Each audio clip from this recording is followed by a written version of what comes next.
मेरे प्रिय भाई और बहनों, हम इब्रानियों के पत्र के अध्याय 12 उसके वाक्य 14 में पढ़ते हैं। पौलुस कहते हैं, सबके साथ शांति बनाए रखें और पवित्रता की साधना करें, इसके बिना कोई ईश्वर के दर्शन नहीं कर पाएगा। और एक बार मैं आपके लिए पढ़ रहा हूं, सबके साथ शांति बनाए रखें और पवित्रता की साधना करें, इसके बिना कोई ईश्वर के दर्शन नहीं कर पाएगा। संत पौलुस कहते हैं, दो शर्तें रखते हैं हमारे सामने, बिना इन शर्तों की पूर्ति के हम प्रभु के दर्शन नहीं कर पाएंगे। पौलुस कहते हैं प्रभु के दर्शन करना, प्रभु से मिलना असंभव है। ये दो शर्तें क्या हैं? पहली बात पौलुस कहते हैं, सबके साथ शांति बनाए रखें, सबके साथ शांति बनाए रखें। और दूसरी शर्त है पवित्रता की साधना करें। और वो कहते हैं बिना इसके कोई भी ईश्वर के दर्शन नहीं कर पाएगा। पहली बात, सबके साथ शांति बनाए रखें, बिना इसके कोई भी ईश्वर के दर्शन नहीं कर पाएगा। 5-6 साल पहले की बात है, क्रिसमस की तैयारी हो रही थी। हमारे आश्रम में क्रिसमस की रात को हजारों की संख्या में लोग आते हैं। मैं सोचता हूं कम से कम 15,000 लोग आते हैं। बहुत बड़ी भीड़ रहती है, काफ़ी तैयारी होती है, तंबू लग जाते हैं, चारों ओर पुआल बिछाया जाता है क्योंकि बहुत ज़्यादा ठंड रहती है। और सब तैयारियां चल रही थी। 22-23 तारीख की बात है, 22 तारीख की बात है। और मैं तैयारियों को देख रहा था, 6-7 साल पहले की बात है। अचानक मेरे हृदय में प्रभु की आवाज़ सुनाई दी। प्रभु ने कहा, तुम क्रिसमस मनाने जा रहे हो, मेरा जन्मोत्सव मनाओगे और उस रात को तू मिस्सा बलिदान बोलेगा और वचन सुनाएगा, हजारों की संख्या में लोग सुनेंगे। लेकिन तूने कभी ख्याल किया तेरे दिल में किसी के प्रति प्रेम नहीं है? यानी एक व्यक्ति है जिसके साथ तुम्हारा रिश्ता टूटा पड़ा है कुछ वर्षों से, सच्चाई है। तो मैंने प्रभु से पूछा तुरंत, प्रभु मैं क्या करूं? प्रभु ने कहा, जाओ उससे मेल मिलाप कर लो। बस 5-10 मिनट में मैंने अपने ड्राइवर को बुलाया, उनके यहाँ गया, उनके दफ्तर में गया, उनसे मिला, उनको गले से लगाया और उनसे कहा कि मुझे माफ़ करना, आई एम सॉरी, मुझे माफ़ करना।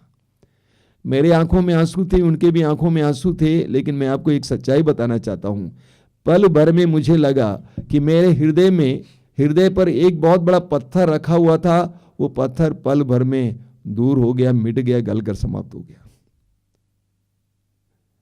संत पौलुस कहते हैं कि सबके साथ शांति बनाए रखें। अधिकतर लोगों के हृदय में शांति नहीं है, अशांति है। और यही कारण है कि वे दूसरों को भी अशांति देते हैं। उनके अंदर बहुत जल्दी चिड़चिड़ापन आ जाता है, वो दूसरों को क्षमा नहीं कर पाते हैं और वे अशांति के दूत बनते हैं। कुरिन्थियों के दूसरे पत्र के अध्याय 5 उसके वाक्य 19 में संत पौलुस कहते हैं कि हम शांति के दूत हैं, हमें मेल मिलाप का कार्य सौंपा गया है। प्रभु ने हर विश्वासी को मेल मिलाप का कार्य सौंपा है, यानी दूसरों को मेल मिलाप देना, शांति देना हर विश्वासी का परम कर्तव्य है। आप पढ़ेंगे लूकास के सुसमाचार के अध्याय 10 उसके वाक्य 5 और 6 में प्रभु यीशु ने अपने शिष्यों को गांव-गांव भेजा। तो प्रभु ने उनसे कहा कि जिस घर में तुम प्रवेश करोगे उनसे कहोगे कि इस घर को शांति। अगर उस घर में कोई शांति के योग्य होगा तो वो शांति वहां ठहरेगी, वरना वो तुम्हारे पास वापस लौट आएगी। हर विश्वासी को शांति के दूत बनने के लिए बुलाया गया है, लेकिन अक्सर हम ऐसा बनते नहीं हैं। एक बहुत सुंदर उदाहरण है राजाओं का पहला ग्रंथ, बहुत अच्छा है, उसके अध्याय 19 से। राजाओं के पहले ग्रंथ में हम नबी एलिया के बारे में पढ़ते हैं। नबी एलिया ने इस्राएल के जो झूठे नबी थे उनको मरवा डाला, जिनको राजा और रानी ने छत्र छाया दी थी, और उनको मरवा डाला। तो रानी बड़ी नाखुश हो गई। उसने खबर भेजा कि जिस तरह तूने मेरे नबियों को मरवा डाला उसी तरह मैं भी तुम्हारे साथ बर्ताव करूंगी। और नबी एलिया वहां से भाग निकलता है, निर्जन प्रदेश में चला जाता है, झाड़ के नीचे पड़ा रहता, कहता है प्रभु मैं मरना चाहता हूं, मैं आगे बढ़ना नहीं चाहता हूं। लेकिन वहां प्रभु ने उसके प्रति प्यार प्रकट किया, उसको खिलाया पिलाया। उसके बाद प्रभु ने कहा कि चलो, और एलिया 40 दिन और 40 रात पैदल चलकर होरेब पहाड़ पहुंच गए, जो प्रभु का पहाड़ था, और वहां पे जाके एक गुफे में बैठ गया। प्रभु ने उससे कहा कि इसमें अंदर क्या कर रहे हो? प्रभु ने कहा निकल आओ और पर्वत पर प्रभु के सामने उपस्थित हो जाओ। तब प्रभु उसके सामने होकर आगे बढ़ा। प्रभु के आगे आगे एक प्रचंड आंधी चली, पहाड़ फट गए और चट्टानें टूट गई, किंतु प्रभु आंधी में नहीं था। आंधी के बाद भूकंप हुआ, किंतु प्रभु भूकंप में नहीं था। भूकंप के बाद अग्नि दिखाई पड़ी, किंतु प्रभु अग्नि में नहीं था। अग्नि के बाद मंद समीर की सरसराहट सुनाई पड़ी। एलिया ने यह सुनकर अपना मुंह चादर से ढक लिया और वह बाहर निकलकर गुफा के द्वार पर खड़ा हो गया। तब उसे एक वाणी कहते हुए सुनाई पड़ी, एलिया तुम यहां क्या कर रहे हो? एलिया गुफा में बैठा हुआ था। प्रभु ने कहा कि मैं तुम्हारे सामने आ रहा हूं। एक बहुत बड़ी आंधी आई, जबरदस्त आंधी, लेकिन आंधी में प्रभु नहीं थे। उसके बाद भूकंप आया, लेकिन भूकंप में प्रभु नहीं थे। अग्नि आई, आग आई, उसमें भी प्रभु नहीं थे। उसके बाद मंद समीर, हल्की आवाज, हल्की हवा, उसमें प्रभु थे। ये वास्तव में मैं तो सोचता हूं एलिया के अंदर की अवस्था का ही प्रगटीकरण है। ये आंधी, ये भूकंप, ये अग्नि एलिया के अंदर था, लेकिन जब मंद समीर, जब वो शांत हो गया तो प्रभु वहां पर उपस्थित हो गए। जब वो शांत हो गया, प्रभु वहां पर उपस्थित हो गए। जहां शांति है वहां प्रभु है, और जहां प्रभु है वो वहां ये शांति भी है। अशांति, अक्षमा, क्षमाहीनता प्रभु के अनुभव में हमारे लिए एक बहुत बड़ी बाधा है। क्षमाहीनता, सत्य को जानना जरूरी है। क्षमाहीनता यानी क्षमा करने के लिए हमारे अंदर क्षमता नहीं है, ये एक बहुत बड़ी बाधा है हमारी प्रार्थना में, हमारे प्रभु अनुभव में। हम पढ़ेंगे यूहन्ना का पहला पत्र अध्याय 2 उसके वाक्य 9 से 11 तक, जो कहता है कि मैं ज्योति में हूं और अपने भाई से बैर करता है वह अब तक अंधकार में है। जो अपने भाई को प्यार करता है वह ज्योति में निवास करता है और कोई कारण नहीं कि उसे ठोकर लगे, परंतु जो अपने भाई से बैर करता है वह अंधकार में है और अंधकार में चलता है। वह यह नहीं जानता कि वह कहां जा रहा है, क्योंकि अंधकार ने उसे अंधा बना दिया है। अंधकार ने उसे अंधा बना दिया है। जिसके अंदर क्षमा नहीं है, जो दूसरों को प्यार नहीं कर पाता है, जिसके अंदर क्रोध है, जिसके अंदर दुश्मनी है, वचन कहता है वो अंधकार में है। वो नहीं जानता कि वो कहां जा रहा है। जब वो अंधकार में है उसे प्रभु के दर्शन नहीं होंगे, प्रभु से मिलन नहीं होगा। तो हमारे लिए हमारी अक्षमा, क्षमाहीनता, क्रोध, दुश्मनी, बैर, वैमनस्य, ये हमारे लिए प्रभु को अनुभव करने के लिए एक बहुत बड़ी बाधा है। हमें उत्पत्ति ग्रंथ के अध्याय 4 में पढ़ने को मिलता है। आदम और हेवा के 2 पुत्र काइन और हाबिल। काइन ने ईर्ष्यावश अपने भाई हाबिल की हत्या की। हत्या करने के बाद प्रभु ईश्वर काइन के पास आता है, पूछता है तुम्हारा भाई कहां है, और काइन को दंड मिलता है। वाक्य 13 और 14 में आप पढ़ेंगे। काइन कहता है कि ये दंड मेरे लिए बहुत ज्यादा है। तूने मुझे ईश्वर, तूने मुझे उपजाऊ जमीन से दूर कर दिया है। काइन एक किसान था। किसान को उपजाऊ जमीन से दूर किया जाए तो क्या होगा? जीवन विफल होगा। आगे वो कहता है कि मुझे तुझसे दूर रहना पड़ेगा। उसका अंग्रेजी में RSV बाइबल में लिखा हुआ है कि तूने मुझे अपने चेहरे से दूर किया है। यानी ईश्वर और मेरे बीच में एक बाधा आ जाती है। उसने अपने भाई की हत्या की। वो कहता है कि मुझे तुझसे दूर रहना पड़ेगा। जब हमारे हृदय में दूसरों के प्रति क्रोध बना रहता है, अक्षमा बनी रहती है, तो हम ईश्वर का अनुभव नहीं कर पाते हैं। यूहन्ना का पहला पत्र अध्याय 4 वाक्य 8, वहां पर यूहन्ना कहता है ईश्वर प्रेम है, जो प्रेम करता है वो ईश्वर को जानता है, और जो प्रेम नहीं करता वो ईश्वर को नहीं जानता है। ईश्वर प्रेम है, जो प्रेम नहीं करता वो ईश्वर को नहीं जानता है। बाइबल में जानने का मतलब है अनुभव करना।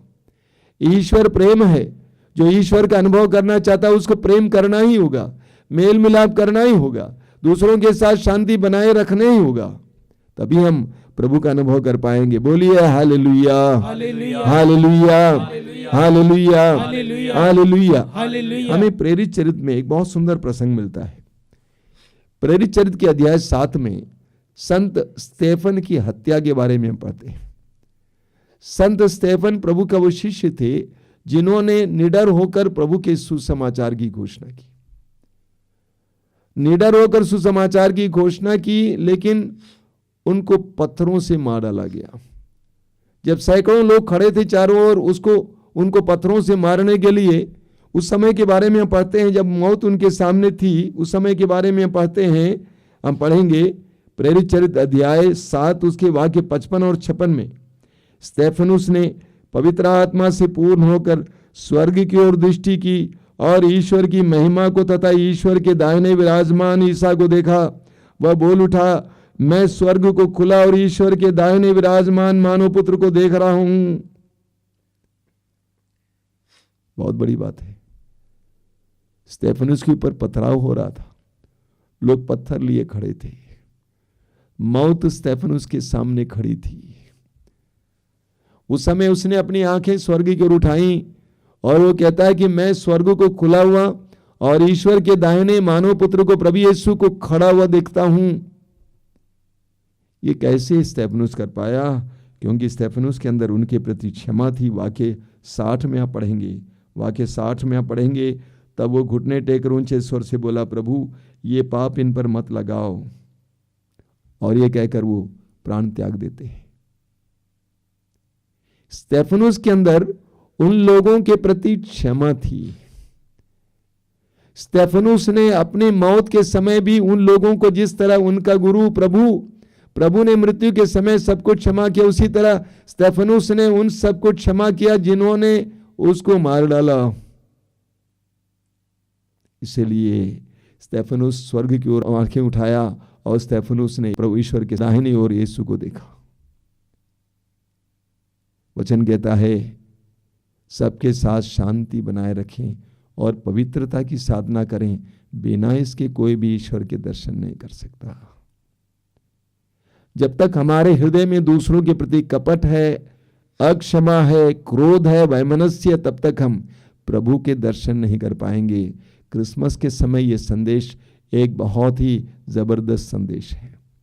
अगर हम चाहते हैं कि इस क्रिसमस में प्रभु यीशु का अनुभव करें, यीशु हमारे जीवन में आए, यीशु की कृपाएं हमारे परिवार पर बरसें, उसके लिए आवश्यक है सबसे पहले सबके साथ शांति बनाए रखें। बोलिए hallelujah, hallelujah, hallelujah, hallelujah, hallelujah, hallelujah. दूसरी शर्त है पवित्रता की साधना करें।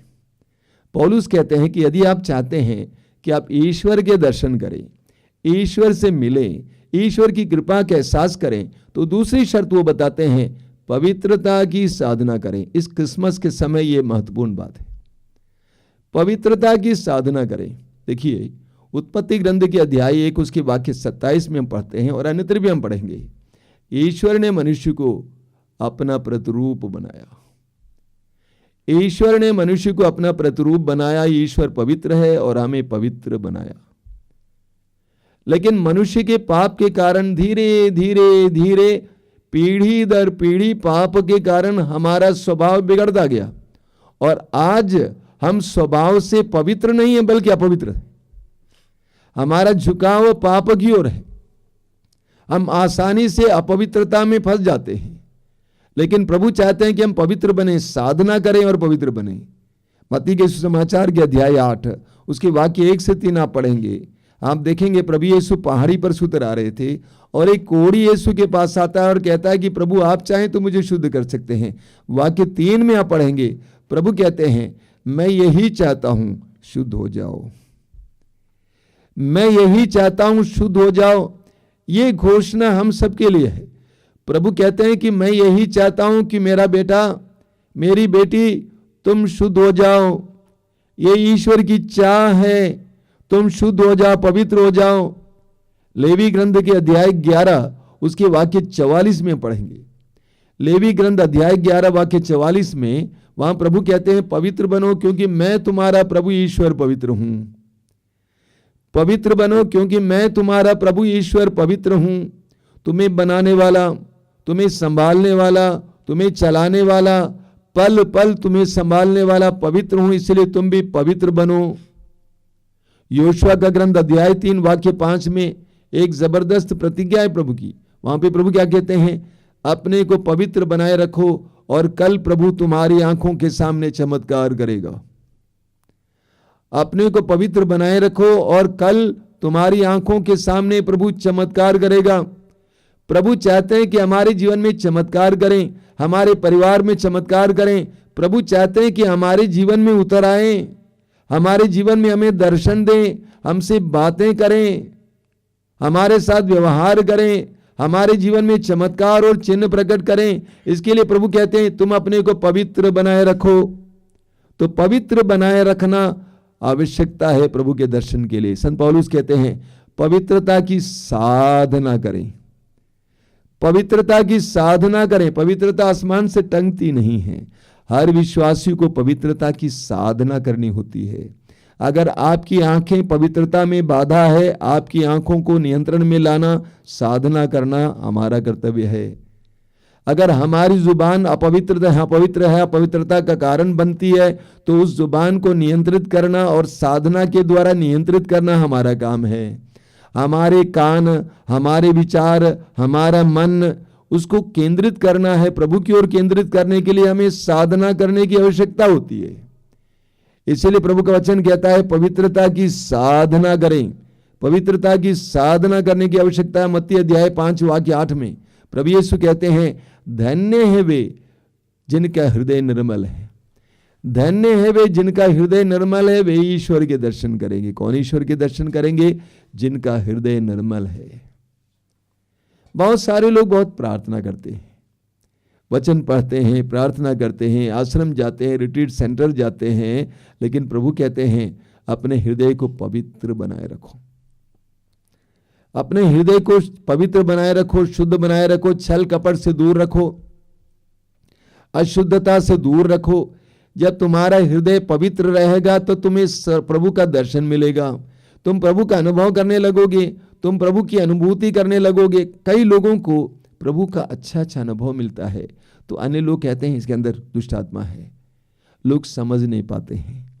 जैसे जैसे हम पवित्रता में आगे बढ़ते हैं वैसे वैसे हम प्रभु को देखने लगते हैं, प्रभु को अनुभव करने लगते हैं। तो प्रभु यीशु कहते हैं धन्य है वे जिनका हृदय निर्मल है, वे ईश्वर का दर्शन करेंगे, ईश्वर के दर्शन करेंगे। हमें यूहन्ना के समाचार के अध्याय 1 उसके वाक्य 47 में पढ़ने को मिलता है। 47 से प्रभु यीशु से मिलने के बाद फिलिप अपने मित्र नथनएल के पास जाता है और उससे कहता है कि हमने मसीहा को पाया है जिसके विषय में मूसा ने अपने ग्रंथों में लिखा है, और वो और कोई नहीं है बल्कि नाजरत निवासी यीशु है। जब नथनएल ने सुना कि नाजरत निवासी यीशु, नाजरत, तो नथनएल ने पूछा कि क्या नाजरत से कोई अच्छी चीज आ सकती है, क्योंकि नाजरत बदनाम गांव था, उस समय बदनाम गांव था। और नथनएल यीशु से मिलने के लिए आ रहा है। यीशु ने नथनएल को देखा और कहा यह एक सच्चा इस्राएली है, इसके हृदय में कोई कपट नहीं है। यह एक सच्चा इस्राएली है क्योंकि इसके अंदर कोई कपट नहीं है। और नथनएल ने यीशु से पूछा कि गुरुवर आप मुझे कैसे जानते हैं?